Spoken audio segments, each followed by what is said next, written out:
Deuxième documentaire, biomimétisme, la science imite la nature.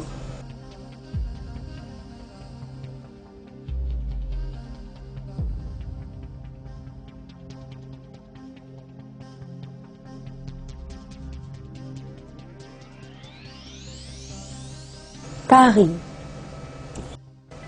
Et son symbole, la tour Eiffel.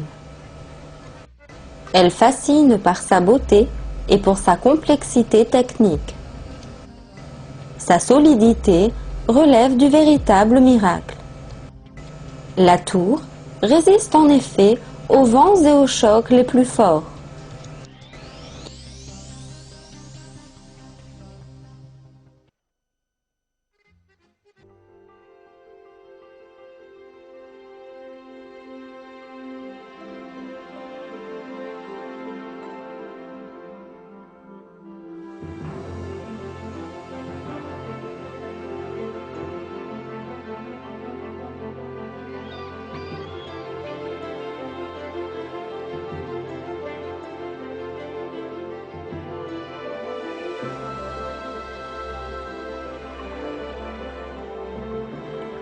Il est intéressant de savoir ce qui a inspiré la tour Eiffel. La tour s'inspire d'un os du corps humain, celui du fémur qui soutient une grande partie du poids du corps. L'anatomiste Hermann von Meyer, en étudiant le squelette humain au début des années 1850, se rendit compte que l'os de la cuisse était capable de supporter la charge d'1 tonne lorsqu'il est en position verticale. Il vit également que l'os était composé de minuscules sortes de barreaux comme ceux d'une cage. En 1866, l'ingénieur suisse Karl Kuhlmann comprit que la structure de l'os reposait sur un plan très fin. Ces barreaux, organisés en forme de cage, réduisent l'effet de tout poids ou pression exercés sur l'os, car ils sont arrangés le long de la force générée en position debout. Kuhlmann pensait que ce miracle de la création pouvait être utilisé dans l'architecture moderne. Et la tour Eiffel vit le jour avec une structure en cage similaire à celle de l'os de la cuisse. Un miracle de Dieu dans le corps humain fut la source d'inspiration de la technologie.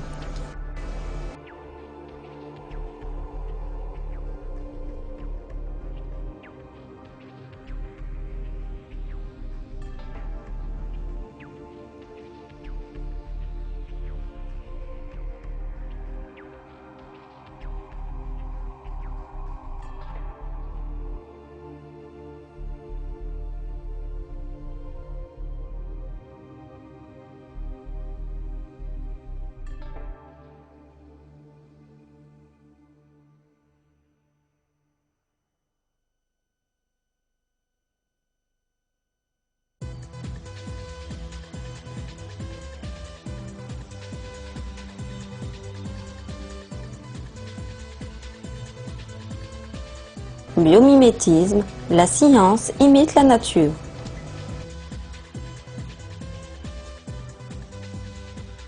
La nature apporte une information qui est reprise dans de nombreux secteurs, qu'il s'agisse du bâtiment ou du domaine de la santé. Cette information a fait émerger une nouvelle branche de la science, le biomimétisme. Le biomimétisme correspond à l'étude des modèles de la nature. Les modèles de la nature sont parfaits, au point d'inspirer la science, parce qu'ils sont tous l'œuvre de Dieu. Dieu Tout-Puissant révèle des exemples de son infinie sagesse à travers les créatures qu'il a créées. Dans ce film, nous allons voir des cas de biomimétisme et à quel point la nature en elle-même est une preuve de la création.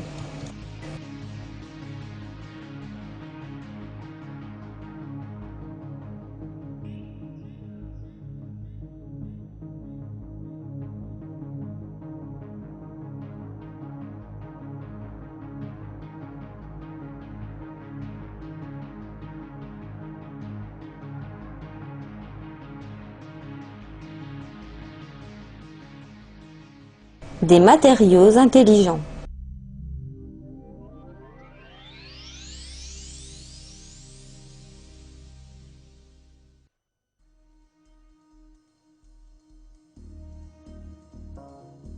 De nombreuses matières différentes sont utilisées dans la nature. Elles renferment toutes des qualités très particulières. Elles travaillent en silence. Elles ont un aspect attrayant et une solide structure. Elles peuvent revenir à leur état d'origine. Chacune de ces matières a des propriétés utilisables dans le domaine de la science. La porcelaine est d'usage courant dans la vie quotidienne. Elle sert aussi bien dans les chantiers de construction que dans le secteur de l'électricité. Sa production nécessite des températures allant jusqu'à 1500 degrés centigrades. La porcelaine existe aussi à l'état naturel chez certains êtres vivants. Les carapaces des animaux marins sont un exemple.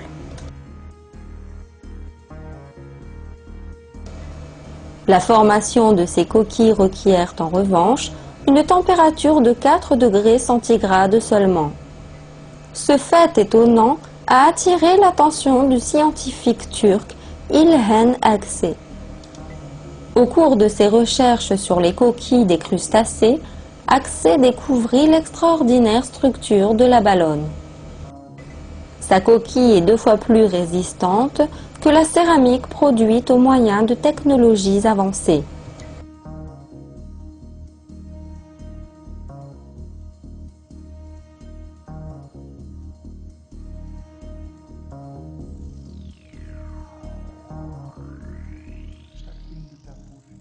Billy Goodman, un écrivain scientifique américain, fit les commentaires suivants sur ce matériau. Grossie 300 000 fois au microscope électronique, la coquille ressemble à un mur de briques, où des briques de carbonate de calcium alternent avec du ciment de protéines. En dépit de la nature friable du carbonate de calcium, la coquille est extrêmement solide et moins friable que la céramique artificielle en raison de sa structure stratifiée.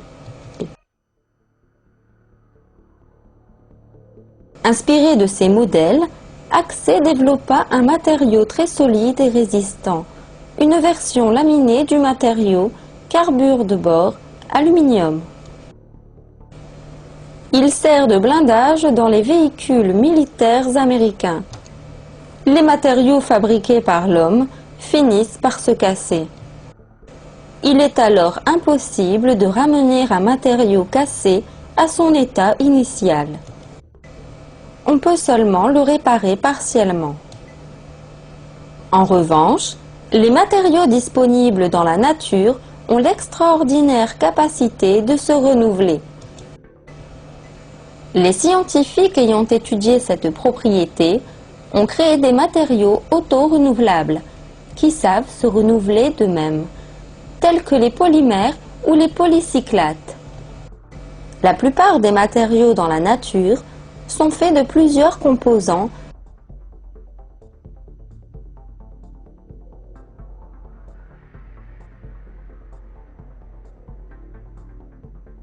appelés les matériaux composites. La fibre de verre utilisée dans de nombreux domaines aujourd'hui est un matériau composite artificiel. Elle est légère, solide et flexible.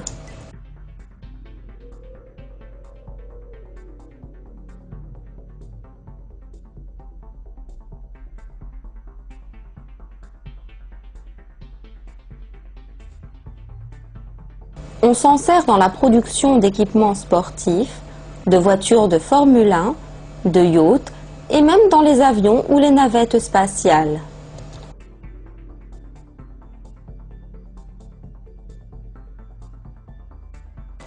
Des êtres vivants en étaient pourtant pourvus depuis le premier jour de leur existence. L'un de ces êtres qui en sont pourvus est le crocodile. Le tissu spécial de sa peau a la même structure que la fibre de verre. Ce sont les fibres qu'il contient qui lui confèrent sa résistance. Les matériaux composites artificiels sont beaucoup plus faibles et primitifs que cet exemple.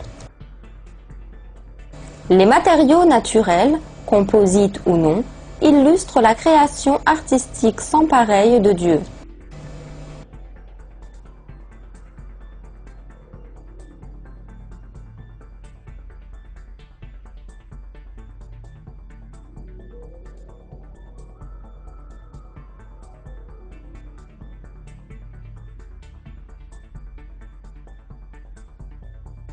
Dieu rappelle dans le Coran que les créatures qu'il a créées sont des exemples.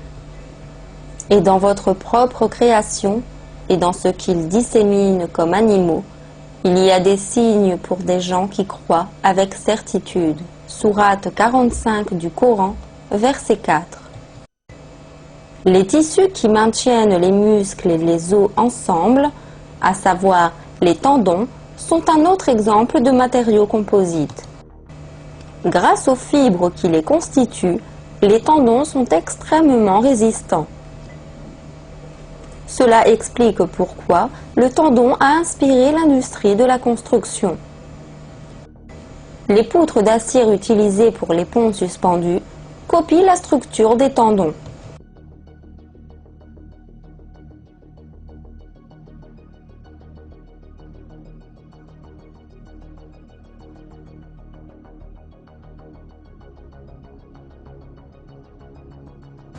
Janine Benyus de l'université Rutgers écrit dans son livre Biomimétisme: le tendon de votre avant-bras est un paquet entortillé de câbles, comme les câbles utilisés pour les ponts suspendus. Chaque câble est lui-même un paquet entortillé de câbles plus fins. Chaque petit câble est lui-même un paquet entortillé de molécules qui sont, bien sûr, des paquets entortillés hélicoïdaux d'atomes.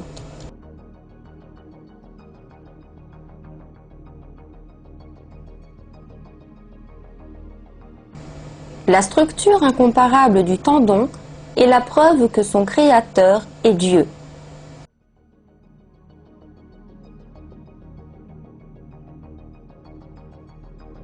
Dans un verset du Coran, Dieu révèle: c'est nous qui les avons créés et avons fortifié leur construction.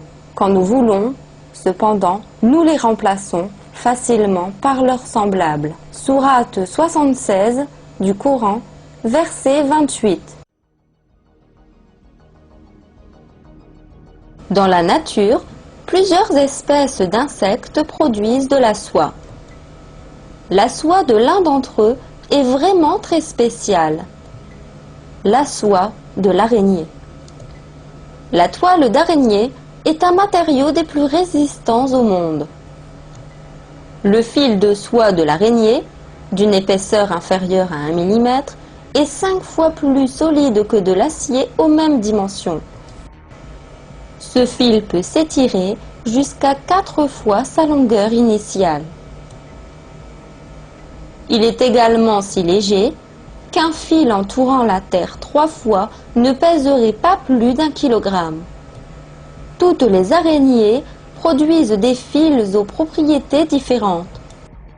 Ces fils peuvent être restaurés à leur état initial. Ainsi, une araignée peut facilement transformer une toile abîmée en soie. Par exemple, l'araignée Diadermatus produit 7 types différents de fils dans les glandes de sécrétion dans son abdomen.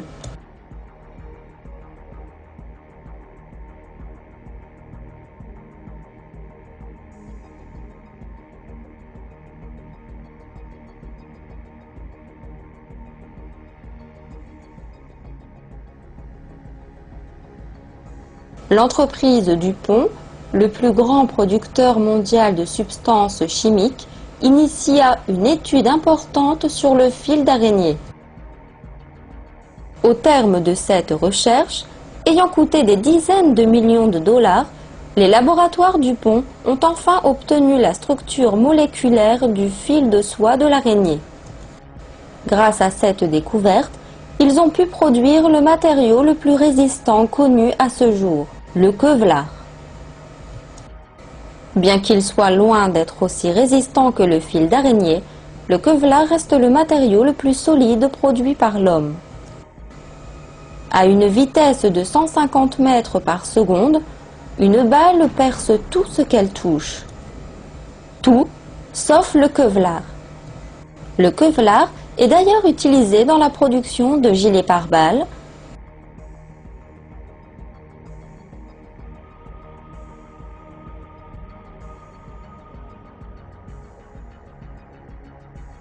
dans les câbles servant à arrêter les avions, dans les chaussures de mine, dans l'industrie spatiale et partout où la résistance est primordiale.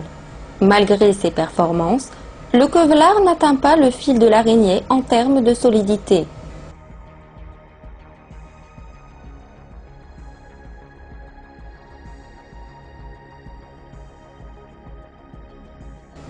Les laboratoires les plus sophistiqués, la science la plus avancée et les meilleurs scientifiques ont essayé de copier un minuscule insecte sans réussir à égaler sa performance. Pourquoi? Parce que Dieu est le créateur de l'araignée, petit insecte aux qualités incroyables.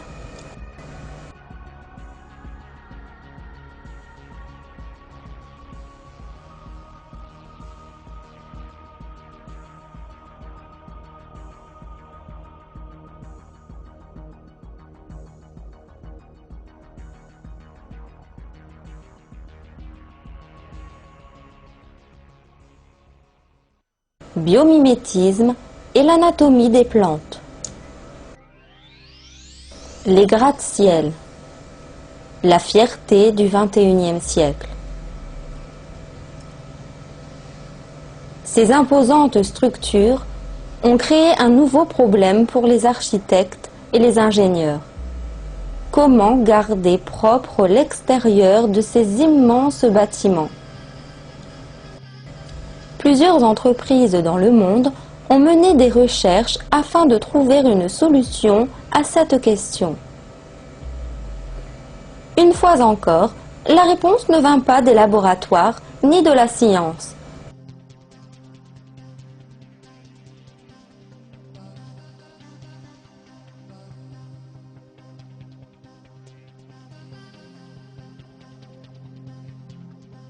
Mais d'un endroit plutôt familier, la nature. Ceci est une fleur de lotus, également connue sous le nom de lys blanc. En dépit de l'environnement boueux et sale dans lequel elle pousse, cette fleur est toujours propre. Elle se débarrasse des grains de poussière à sa surface de manière très intéressante. Le lotus dirige les gouttes de pluie sur ses feuilles en direction des particules de poussière. Les gouttes d'eau rassemblent toute la poussière et laissent des feuilles impeccables. Le lotus est ainsi toujours propre. Cette caractéristique du lotus est aujourd'hui utilisée dans la conception des extérieurs de bâtiments. Une entreprise, ISPO, a même inventé un revêtement extérieur appelé Lotusane.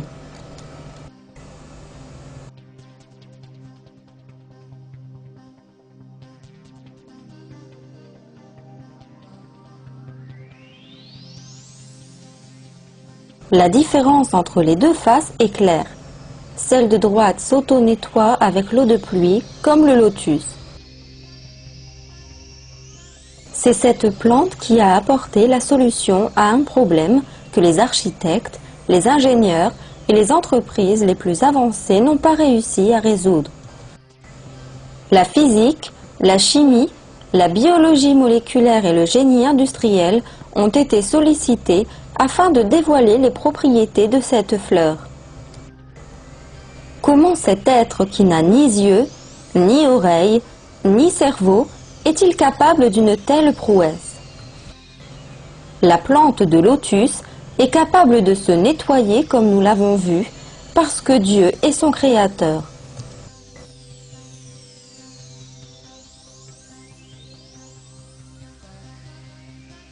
Dieu révèle qu'il y a des preuves dans la nature pour les êtres doués d'intelligence. Et c'est lui qui, du ciel, a fait descendre l'eau. Puis, par elle, nous fîmes germer toute plante, de quoi nous fîmes sortir une verdure, d'où nous produisîmes des grains, superposés les uns sur les autres, et du palmier, de sa spate, des régimes de dattes qui se tendent, et aussi les jardins de raisins, l'olive et la grenade, semblables ou différents les uns des autres. Regardez leurs fruits au moment de leur production et de leur mûrissement. Voilà bien là des signes pour ceux qui ont la foi. Sourate 6 du Coran, verset 99. Ce que les animaux nous enseignent.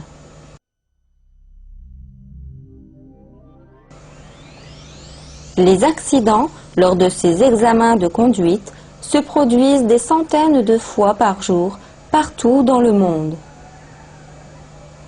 Dans le futur, il se peut cependant que nous ne voyions plus ces horribles collisions. Les scientifiques recherchent en effet un moyen de faire face à ce problème.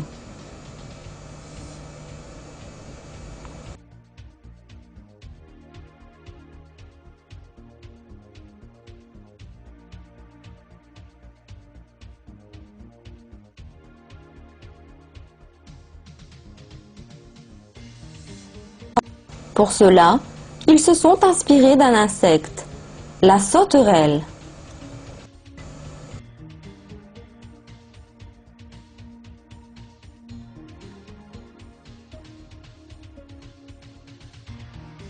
Les sauterelles ont résolu leur problème de circulation, qui est de loin plus complexe que celui de l'homme, dans la mesure où elles se déplacent en essaims de plusieurs millions. Malgré leur nombre, il n'y a aucune collision entre elles. Le secret réside dans la perception électrique dont Dieu les a dotées. Un organe à l'avant de la sauterelle envoie un signal électrique lui permettant de situer les autres sauterelles et de changer rapidement sa trajectoire.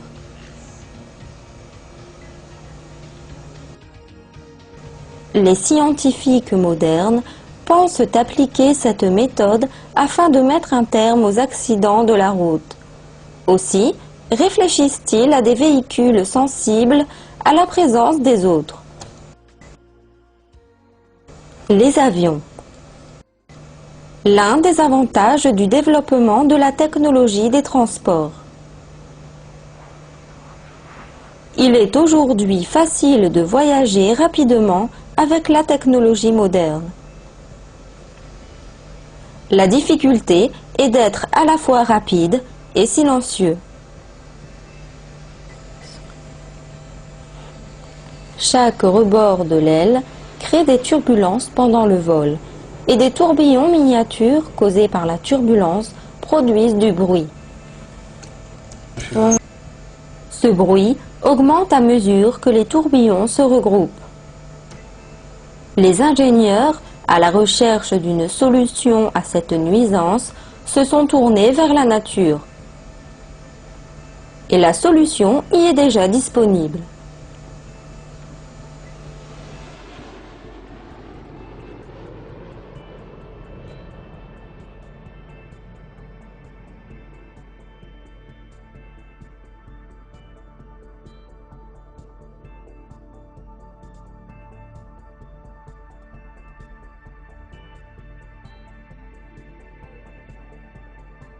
Lorsqu'il vole, le hibou est l'oiseau le plus silencieux du monde. Cela est dû en grande partie à l'ondulation de ses ailes. À l'œil nu, on peut voir que les ailes du hibou possèdent des plumes rugueuses que les autres oiseaux n'ont pas. Elles couvrent le bruit causé par la turbulence. Les hiboux ont également des plumes fines qui rendent les ailes douces. Pendant le vol, celles-ci éliminent le bruit des plumes se frottant les unes aux autres. Les ingénieurs aéronautiques comptent modifier les ailes des avions en s'inspirant des ailes du hibou. Ils pensent ainsi réduire la nuisance sonore des avions.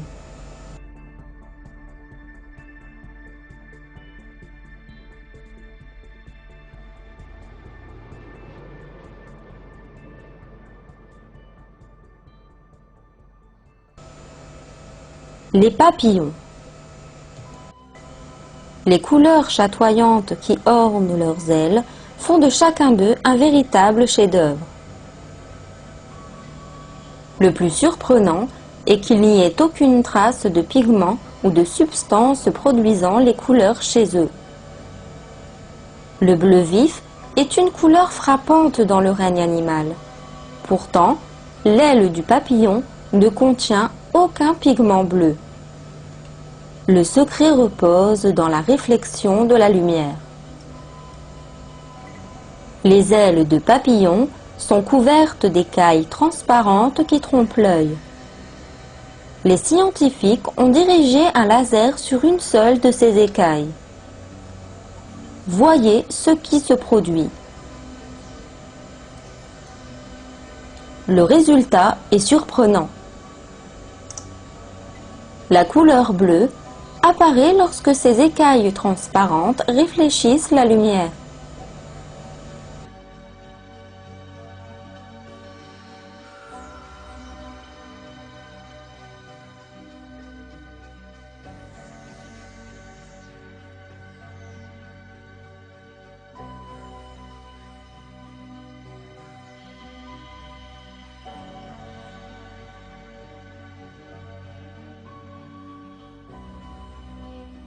C'est le même phénomène quand les couleurs apparaissent sur une bulle de savon.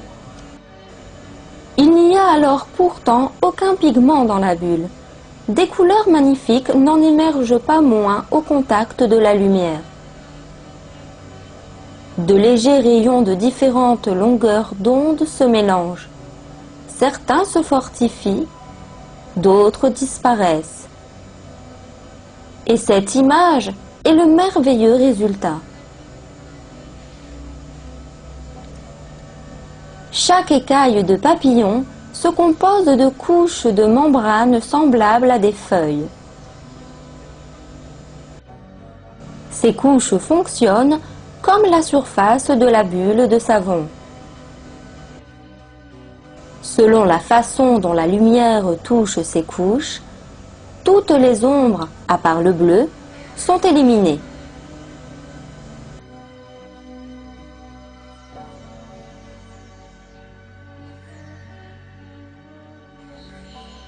Les ingénieurs modernes se sont inspirés de cette caractéristique surprenante du papillon pour la conception de cette voiture. Elle est revêtue d'un matériau qui contrôle la réflexion de la lumière. Donc, les pigments ne terniront pas avec le temps.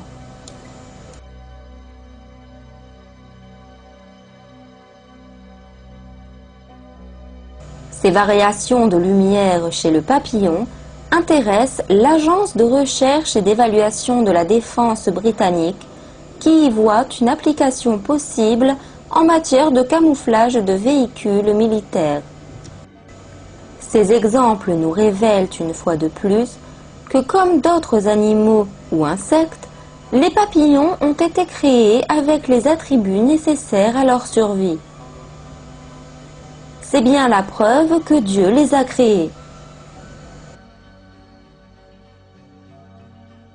Dieu révèle son talent créatif dans un verset du Coran. C'est lui, Allah, Le Créateur, celui qui donne un commencement à toute chose, le Formateur. À lui les plus beaux noms. Tout ce qui est dans les cieux et la terre le glorifie. Et c'est lui le puissant, le sage.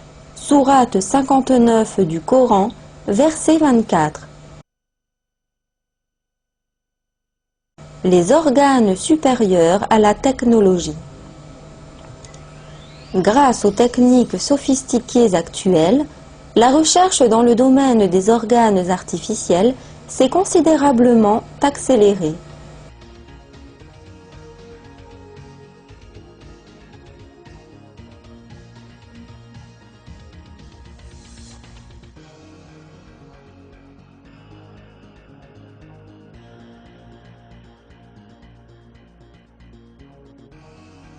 Le cœur artificiel, comme un vrai cœur, se compose de 2 ventricules. C'est là le seul point commun entre les deux. Les chercheurs ont placé un moteur entre les 2 ventricules qui pousse les parois internes de ces 2 ventricules. Le cœur se contracte alors. Il y a un réceptacle dans les pompes du cœur artificiel et un autre système de pompage du sang se trouve dans le réceptacle.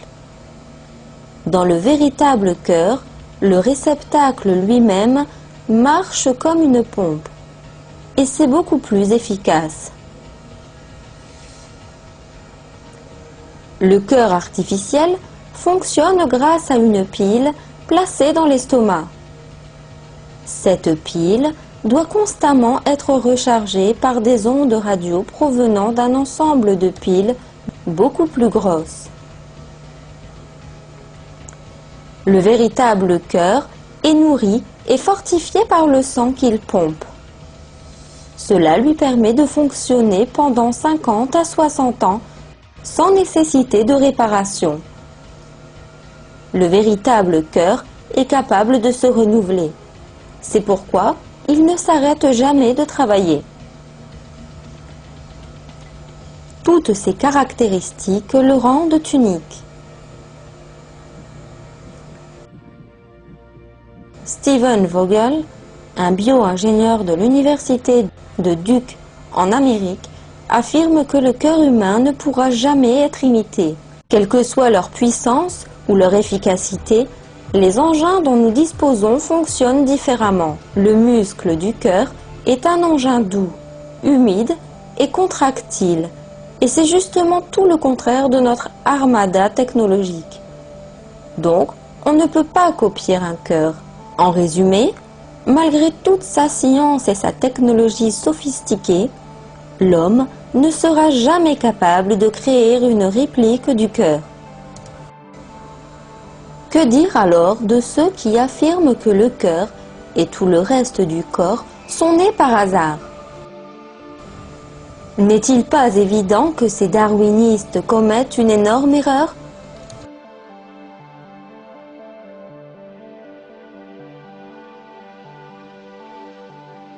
Dieu nous invite à méditer sur les preuves de sa création et de l'en remercier. Ô homme, qu'est-ce qui t'a trompé au sujet de ton Seigneur, le noble, qui t'a créé, puis modelé et constitué harmonieusement? Il t'a façonné dans la forme qu'il a voulu.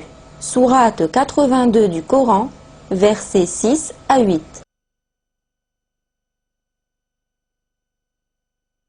Les virus constituent une menace sérieuse pour les systèmes informatiques.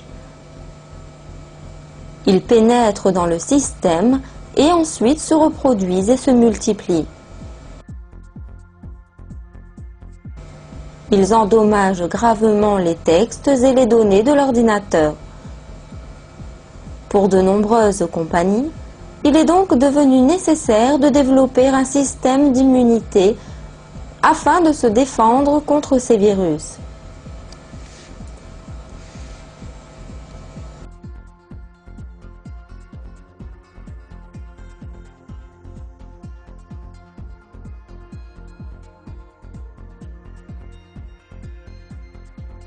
IBM poursuit des recherches de ce type dans ses laboratoires d'isolation de virus de Watson Research Center.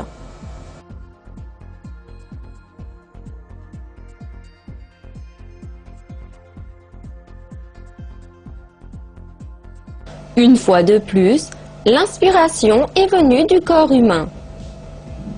Steve White, l'un des directeurs de l'entreprise, affirme: la race humaine n'existe que grâce à la présence de son système immunitaire. Un cyberespace n'existera qu'avec son système immunitaire.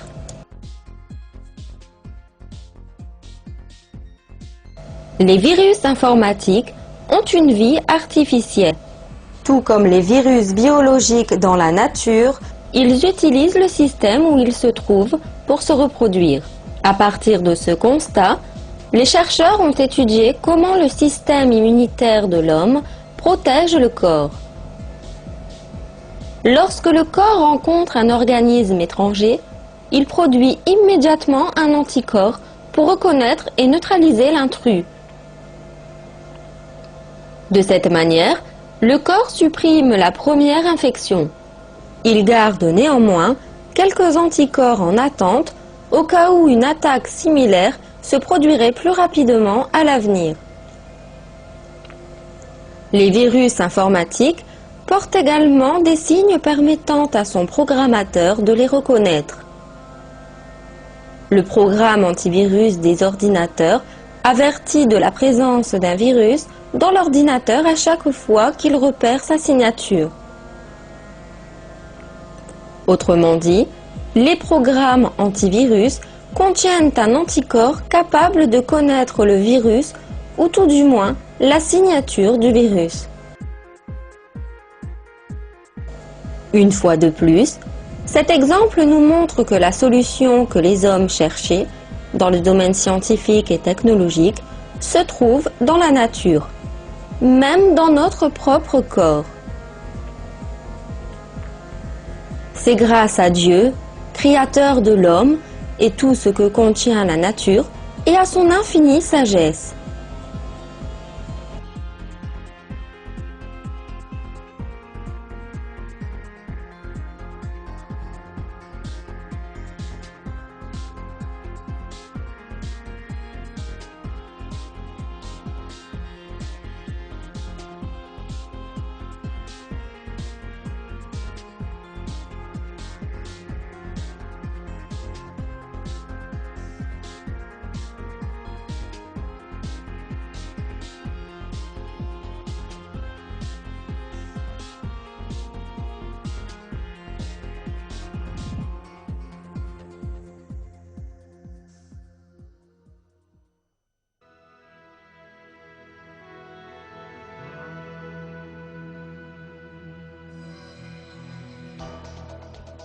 Les appareils photo reprennent des caractéristiques de l'œil humain. À mesure que la science avance et que l'œil dévoile ses secrets, les performances techniques de ces appareils se développent. Malgré cela, le niveau de technicité de l'appareil photo est loin d'égaler celui de l'œil. Pour prendre une photo, la première étape est de faire la mise au point. Cela se fait à la main dans les appareils manuels ou automatiquement dans les machines plus sophistiquées. Pourtant, même ces systèmes automatiques n'aboutissent pas à une parfaite mise au point. En revanche, l'œil humain fait constamment des mises au point, et ce en un laps de temps très court. Il suffit de regarder un objet pour s'en rendre compte. Il suffit d'un dixième de seconde pour que toute l'information soit automatiquement transmise de l'œil au cerveau.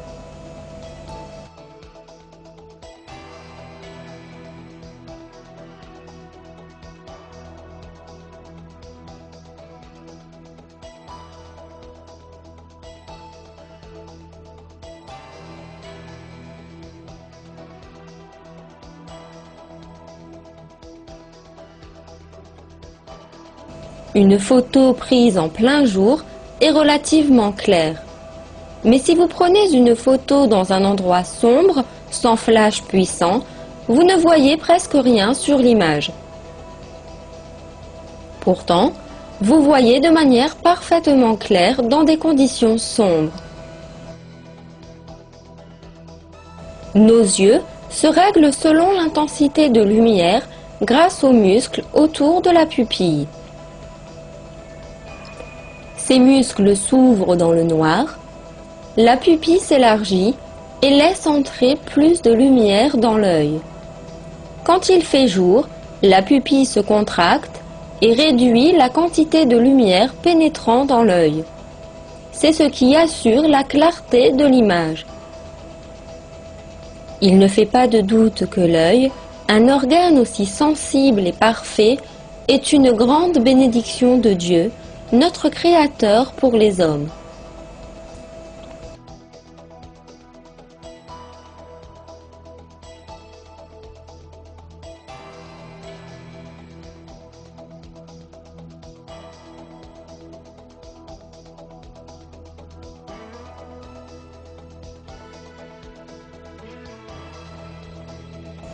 En effet, dans le Coran, Dieu nous recommande de réfléchir sur la vérité et de le remercier. Dit, c'est lui qui vous a créé et vous a donné l'ouïe, les yeux et le cœur. Mais vous êtes rarement reconnaissant. Sourate 67 du Coran, verset 23. Les robots qui imitent les êtres vivants.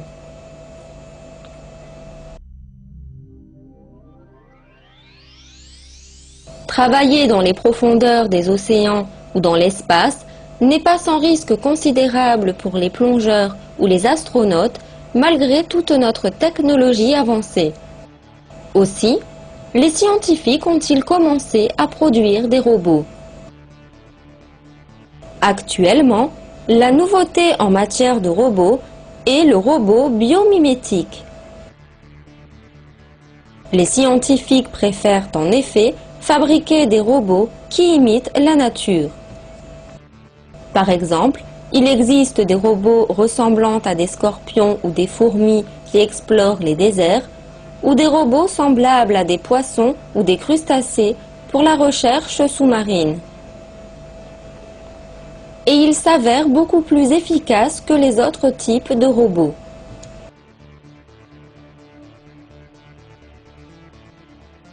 Les scientifiques sont encouragés à imiter les créatures naturelles par la perfection de leur corps. Les arthropodes sont les animaux qui se déplacent le mieux sur toute la Terre. Ils sont rapides. Leur anatomie a par conséquent attiré l'attention des scientifiques qui souhaitent s'en inspirer pour l'invention de robots.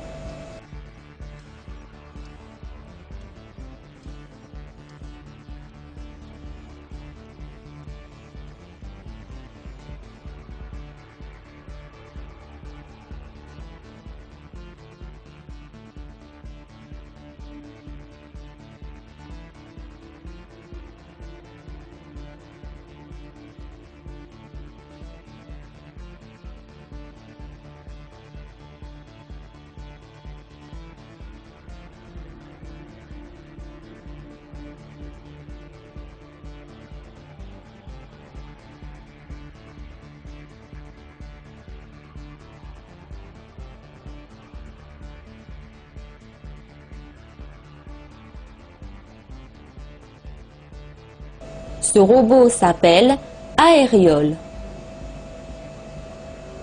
Ed Williams est un expert en robots. Aeriol représente le premier arthropode ou robot à pattes articulées. Il a été conçu avec le crabe comme modèle.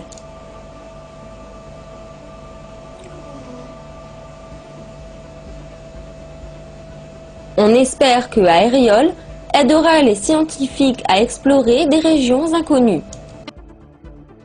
Il y a pourtant une grande différence entre Aériol et les créatures vivantes.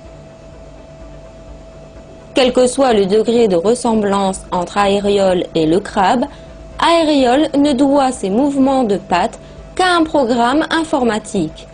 Et ces mouvements restent beaucoup plus maladroits que ceux d'un véritable crabe.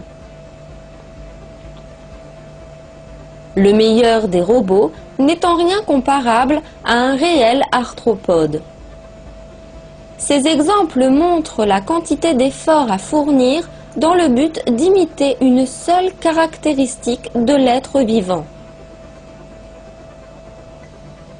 La théorie de l'évolution de Darwin prétend que tous les êtres vivants ne sont pas nés d'un plan, mais d'un simple hasard. Heureusement, plus on étudie les détails de la nature,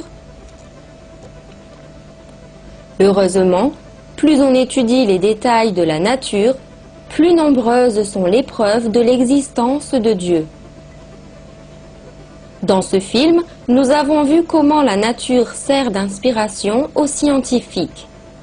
Les éléments de la nature furent créés avec une telle perfection que même les plus belles réussites de l'homme ne parviennent pas à les répliquer pleinement. Cela démontre l'énorme pouvoir et savoir de Dieu, le créateur de toute la nature. Une autre vérité qu'il faut comprendre est que Dieu a tout créé sans le moindre modèle.